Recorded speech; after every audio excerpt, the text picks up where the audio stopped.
d'ingénieurs, à des équipes d'ingénieurs à Belfort. Je rappelle que les emplois exprimés concernent des ouvriers qualifiés, très qualifiés, des techniciens, des ingénieurs et un savoir-faire pour plus de français. 50%. Jean-Pierre Chevènement, encore un mot. Emmanuel Macron s'était beaucoup impliqué que lorsqu'il était à Bercy et lorsqu'il était secrétaire général de l'Élysée pour le rachat d'Alstom par General Electric. Est-ce que vous attendez de sa part un geste aujourd'hui, une prise de parole forte pour qu'il rassure les salariés de Belfort? Alors j'attends qu'il aille plus loin que ce qu'il a dit jusqu'à présent. Je n'ai pas oublié que j'ai moi-même accompagné Emmanuel Macron quand il était ministre de l'économie sur la site de Belfort. Il a pris un certain nombre d'engagements moraux et je pense qu'il faut que l'État intervienne puissamment pour maintenir en vie le site industriel de Belfort. En tout cas, la population, j'en suis sûr, se mobilisera et nous attendons du gouvernement qu'il ne nous livre pas une deuxième fois. Merci beaucoup Jean-Pierre Chevènement. Merci d'être venu ce matin dans France Info. Il est 8h18, les sports à présent avec la finale ce soir de l'Europa League de football. C'est la petite Coupe d'Europe et elle aura l'accent anglais avec une confrontation entre Chelsea et Arsenal. Bonjour Fanny Le Chevestrier. Un accent anglais donc très loin de Londres puisque cette finale va se jouer en Azerbaïdjan, à Bakou, ce qui pour les supporters des deux clubs n'a rien d'évident. Il fallait vraiment être motivé pour assister à une finale qui aura lieu à 23h heure locale à plus de 4000 km de Londres. Cette semaine, aucun avion direct entre Londres et la capitale d'Azerbaïdjan, mais bien souvent plus de 10 heures de vol avec donc des escales pour un coût avoisinant les 1000 euros. Le moyen le plus économique est pour prendre le train, environ 500 euros, mais là il fallait compter 4 jours de trajet et quelques 12 changements en voiture, au minimum 59 heures de conduite, résultat des lettres de protestation des associations de supporters et même des clubs et des 12 000 billets alloués à Arsenal et Chelsea qui n'ont pas trouvé preneur.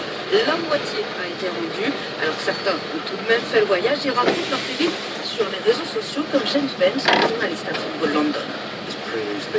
Bakou est de loin le voyage le plus difficile. Là, il faut encore attendre. J'espère arriver pour les conférences de presse. Je suis vraiment Il est finalement arrivé à bon port après 2 jours de voyage en train et 2 avions. Alors pourquoi une finale à Bakou? Qui choisit? C'est l'UEFA qui, comme pour toutes les finales européennes, est décisionnaire. Ça fait 2 ans que le choix de Bakou a été annoncé. Le patron de l'UEFA s'est justifié en déclarant qu'il fallait développer le football partout et pas seulement en Angleterre ou en Allemagne. Critiqué aussi pour le choix d'un pays où le respect des droits de l'homme est pointé du doigt, il a répondu que c'était un problème, mais qu'il y en avait dans d'autres pays d'Europe. Quant à savoir si le stade de 70 000 places sonnera cru ce soir, aucune information n'est communiquée. Beaucoup d'Azéris, mais aussi de Russes et d'Indiens ont acheté des billets et ils mettaient déjà l'ambiance hier soir dans les rues de Bakou, comme vous l'entendez. Voilà le match. Donc à quelle heure ce soir? 21h pour nous, 23h à Bakou. Merci beaucoup Fanny Le Chevestrier, service des sports de France Info. Je m'appelle Albondo Guiliani et je recrute avec LinkedIn Jobs. J'ai créé un réseau d'agences immobilières réparties partout en France. Récemment, j'étais à la recherche d'un nouveau commercial. LinkedIn Jobs m'a trouvé le candidat idéal, Jonathan. C'est quelqu'un qui donne le meilleur de lui-même dans son emploi. Avec un concierge au service client et aussi de relations humaines.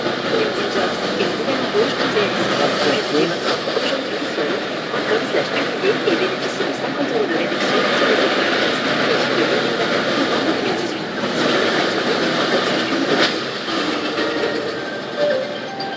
2024 novembre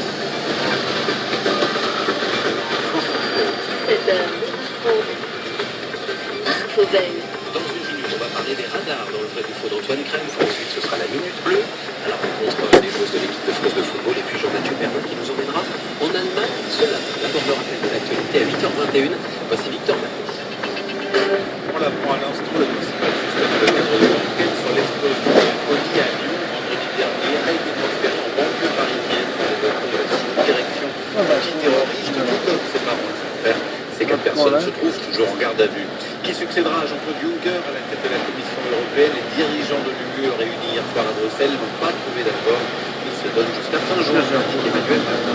Les engagements qui avaient été pris par General Electric devront être tenus, affirme le chef de l'État. L'entreprise américaine qui fournit 1050 emplois en France, très grande majorité à Belfort. Inquiétude des salariés et des élus. C'est une information France Info, un réseau de proxénétisme démantelé par la police dans des cités d'Île-de-France. À la tête du réseau, un jeune homme de 20 ans, la dizaine de prostituées était obligée de se faire tatouer un même signe distinctif d'appartenance au groupe. Bonjour Antoine Crème. Bonjour Antoine. Dans le vrai du faux, ce matin, des quelques sur les